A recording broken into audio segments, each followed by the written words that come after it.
Seguinte, qual que é o cenário que eu estava mostrando aqui para vocês? Atualmente, como que funciona o mercado tributário brasileiro, se a gente for olhar de uma forma mais consolidada? Toda vez que eu tenho uma venda de um produto, se eu tenho uma comercialização, essa comercialização ela vai sofrer uma certa carga tributária de acordo com a legislação brasileira e alguns dos impactos que a gente sabe que existe aqui. Então, só voltar aqui que eu já consigo fazer muito mais rápido para vocês. Toda vez que eu tenho uma comercialização, eu tenho o seguinte cenário. A nível estadual, eu vou ter um ICMS. A nível federal, eu tinha o quê? A minha PIS e a minha COFINS. Com isso, qual que é o cenário que a gente tem aqui? A tributação no estado, ela é sobre uma possibilidade de débito e crédito ou uma possibilidade de presunção. Qual que é o cenário do PIS e da COFINS? Se eu estiver trabalhando com débito e crédito, eu tinha lá 9,25 de PIS e COFINS, a soma dos dois tributos, ou eu poderia ter 3,65 sobre os dois produtos, se aqui eu for lucro real, ou seja, eu for na realidade cumulativo, porque tem lucro real que é não cumulativo, que é não cumulativo na realidade, né? Aqui, desculpa. Se eu for lucro real não cumulativo, eu tenho esse fator. Se eu for lucro presumido ou qualquer outro fator que me coloque na cumulatividade, eu tinha, e eu estou colocando aqui o PIS e COFINS no lugar do ICMS. É aqui, ó. E o ICMS, se eu for pegar no cenário clássico, eu vou ter a alíquota ali de 12, 18, também independente se eu sou lucro real ou lucro presumido, a não ser que eu esteja no simples, ou seja, um regime especial. Então, e aqui eu trabalho pela não cumulatividade, que não tem esse nome, a gente chama de débito e crédito, que é o mesmo cenário do PIS e COFINS. Esse era o nosso regime tributário atual. Se eu estivesse falando aqui em um outro cenário, eu poderia ter o ISS, aí eu já estaria falando de uma comercialização que poderia ser de produtos, mercadorias e serviços. O ISS, aqui eu estou falando de ICMS. O ISS aqui, ele vai variar, ele variava na época de 2% a 5%, dependendo do cenário. E aqui também varia na realidade, de 4% a 18%, dependendo se for produto importado. Cenário atual brasileiro hoje. Então eu tenho a comercialização, eu tenho o PIS e COFINS, e se eu estiver falando de produto, que é aquilo que eu produzi, eu tinha um IPI. Sendo que o IPI tem variações aqui, mas vamos colocar que ele está na média ali dos 5%. Independente se eu for lucro real ou presumido, o negócio é ser indústria. Se eu sou indústria, eu tenho. Então não tem essa questão de regime de cumulatividade ou não cumulatividade. Aqui a gente está falando de PIS e COFINS. Aqui eu estou falando de IPI.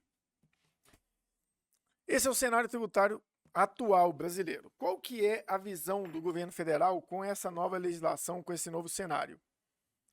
A ideia deles é que a gente passe a substituir esses tributos por um sistema de IVA.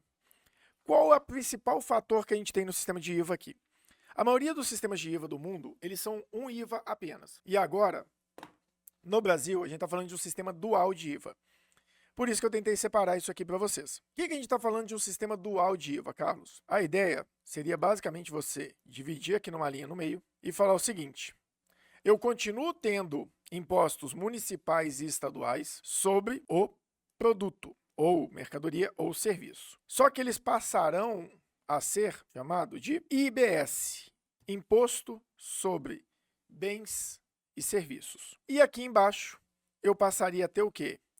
A CBS, que é uma contribuição sobre bens e serviços. Assim como a COFINS é uma contribuição, o PIS também é praticamente uma contribuição de um programa específico. Não é um tributo, não é um imposto de fato, né? Na realidade ele é um tributo, mas não é um imposto. Mas depois a gente entra nessa pauta. Eu passaria a ter o CBS e a IBS.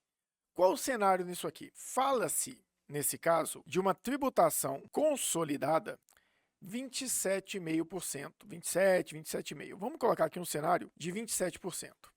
Então, eu saio desse cenário e passo a ter aqui uma tributação de 27%. Vamos colocar esse cenário. Se eu pegar de uma forma bem generalista, bem genérica, eu não tenho nenhum impacto nesse cenário aqui tributário. Por quê? Eu estou falando aqui numa empresa, por exemplo, de lucro real, uma lucro real que faz comércio de mercadoria. Quanto que ela tem de ICMS? 18%, dependendo do cenário de onde ela está, ou para venda para fora do estado. Quanto que ela tem de PIS e COFINS? 9,25%. Ou seja, se eu somar esses dois, eu vou estar na casa dos 27% de carga tributária. Não muda o meu cenário se eu for empresa do lucro real. Se eu for uma empresa do lucro presumido, vai depender da minha margem, porque o lucro presumido não tem crédito na entrada. Então, a ideia é transformar o nosso sistema tributário para uma tributação sobre o consumo, que já é a ideia principal sobre o tributo. Ele deveria impactar sobre o consumo. Como que seria isso? O ICMS tem essa mesma característica. Só que agora, para ficar uma característica ainda mais forte do imposto sobre o consumo, a ideia é que a tributação seja cobrada por fora. Então vamos lá, gente. Quem está assistindo, 1, dá o like, que eu espero vocês assim. 2, compartilha com quem você acha que deveria ver isso aqui, porque vai ter muita coisa que a gente vai começar a falar agora. Primeiro eu precisava ambientar vocês na estrutura para depois eu trazer o planejamento tributário de fato. Então, compartilha aí, compartilha no seu Instagram, compartilha no seu YouTube, compartilha no seu TikTok, manda onde você achar melhor. E vem cá ver aqui na live direto aqui, que vocês vão ver conteúdo de muita qualidade. Quem tiver no Instagram aí, vem pra live. Ó, não sei porque eu olho pra lá, é porque minha tela tá lá. Na realidade, eu tinha que olhar pra câmera. Vem, você que tá no Instagram, vem pra cá pro YouTube, que tem conteúdo de qualidade. Entendi que vai ter uma tributação. Qual é a alíquota de cada um deles? Eu chutaria que seria 9 aqui e 18 aqui. Mas a gente ainda não sabe essa informação de forma clara. Vai ter um cenário aonde o Senado, através de uma lei ordinária, eu acho, não sou muito bom com essa hierarquia de leis, o Senado, a partir de uma lei ordinária, deixa eu ver se eu consigo colocar um balãozinho aqui para dar essa visão para a gente. Vamos colocar aqui, eu gostei desse daqui. Nesse caso aqui, o que vai acontecer? O Senado, através de uma lei ordinária, vai definir qual é a nossa alíquota de referência. Qual é a ideia da alíquota de referência? A alíquota de referência. A alíquota de referência, ela vai ser uma alíquota que o Senado vai virar e falar o seguinte, junto com o Tribunal de Contas, olha, se você quiser manter a sua carga tributária no mesmo patamar que era de antes da reforma, faça uma alíquota X que a gente vai garantir que você vai conseguir ter essa mesma rentabilidade para o Estado. Por que o Senado? Não sei se você sabe, a estrutura brasileira é de 2 câmaras, porque deputado você tem pela quantidade de população, tamanho do Estado, vários outros cenários. O Senado não. Acho que o Senado, se eu não me engano, são 2 senadores por Estado. Não importa o tamanho. Então, se eu tenho São Paulo, que tem muito mais pessoas do que o Acre, em número, né, volume de pessoas, pelo menos eu tenho quase certeza que sim, não posso estar falando besteira, mas acho muito difícil o contrário. São Paulo tem mais pessoas que o Acre. Logo, ele teria mais mesas, mais cadeiras na Câmara dos Deputados. Mas, com isso, eu poderia puxar um pouco mais de forma imparcial, né? Não sendo parcial, a gente podia puxar mais para o Sudeste, porque tem um volume maior de pessoas. Então, fazer uma legislação que favorecesse o Sudeste. Quando eu coloco no Senado, são 2 senadores por estado. Não tem como um estado favorecer, porque ele tem uma população maior ou uma região.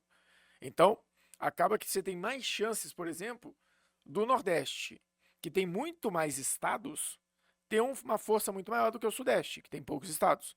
O Centro-Oeste tem um pouco mais, mas também não vou arriscar aqui na geografia, porque eu já errei demais e eu tenho trauma disso. Tá? Um dia eu conto para vocês esse cenário. Então, o Senado vai trazer uma alíquota referencial. Beleza? Já sei qual que é a alíquota referencial e ela vai ser do IBS e do CBS. Agora, cada estado, o ente federativo, né, como eles costumam chamar, o ente federativo, ele vai ter o quê? A possibilidade de definir sua alíquota padrão. Qual a alíquota padrão? Aí vai depender de estado para estado. Porém, o que se muda muito nesse cenário aqui? A partir de agora, muda 2 coisas. Uma é o recolhimento local de consumo. Então, por exemplo, o ICMS, quando eu vendo de Minas para outro estado, eu recolho em Minas, o outro estado entra na guerra fiscal e pede uma recomposição de alíquota, porque todo estado vende mais barato para fora do estado. Por quê?